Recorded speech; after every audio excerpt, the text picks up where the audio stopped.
என் பேர் தாயம்மாளுங்க. வயசு வந்து 65 ஆகுது. முதலுக்கு வந்து வயித்துல வந்து மோஷன் போகாம நாத்தம் வந்துச்சு. அதை நாங்களும் ஆஸ்பத்திரி போய் பார்த்தா, ஆனால் என்னன்னு சொல்லலைங்க. அதுக்கு பிற்பாடு கோயம்புத்தூர் போய் இந்த மாதிரி கேன்சர் சொன்னாங்க. அதுக்கு பிற்பாடு அங்கே ட்ரீட்மெண்ட்டெல்லாம் எடுத்துங்க. எடுத்து 3 புசத்தொட்டி எடுத்தாங்க. டெய்லிஸ் 1 மாதம் எடுத்தாங்க.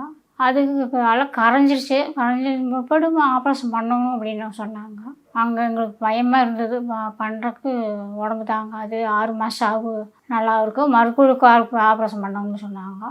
அதுக்கு முற்பாடு தான் நாங்கள் இது வந்து ஒருத்தர்கிட்ட சொன்னாங்க. இந்த மாதிரி இங்கே மெட்ராஸில் சென்னையில் மாத்திரை எடுத்துட்டா நல்லா போயின்னு சொன்னாங்க. அங்கே வந்திருக்கிறோம். இதை சாப்பிட்டு பார்த்துட்டு எப்படி இருக்குதுன்னு அப்புறம் நாங்கள் மீண்டும் வரோம். அதில் வழியில் இல்லைங்க, சும்மா நார்மலாக தான் இருந்தது. ஆனால் மோஷனில் நத்தமாக வந்துச்சு. சும்மா அங்கே ஏதோ முளைப்பை இருக்குது என்னமோ நினச்சிட்டு போய் டெஸ்ட் பண்ணோம். அது பண்ணும்போது கடைசியில் இதாக இருந்துச்சு. அதனால் டெஸ்ட் பண்ணி பார்க்கும்போது கேன்சர்னு சொன்னாங்க. எதுவுமே சாப்பிட மாட்டேங்க. நான் எதுவுமே சாப்பிட மாட்டேன். தயிர் ஊற்றி சாப்பிடுவேன். இதெல்லாமே சாப்பிட்டு இருந்தேன்.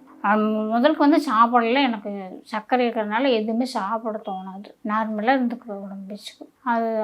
அதுலேயே அவ்வளோ இந்த நோவு வராதுன்னு சந்தேகப்பட்டாங்க. உப்பு எல்லாமே சாப்பிடணும், ஆனால் எல்லாமே அளவுதான்.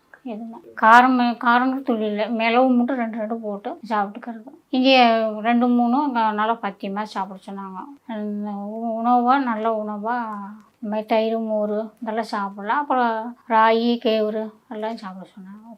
அதை சாப்பிட்டுக்கிட்டு நார்மலாக இந்த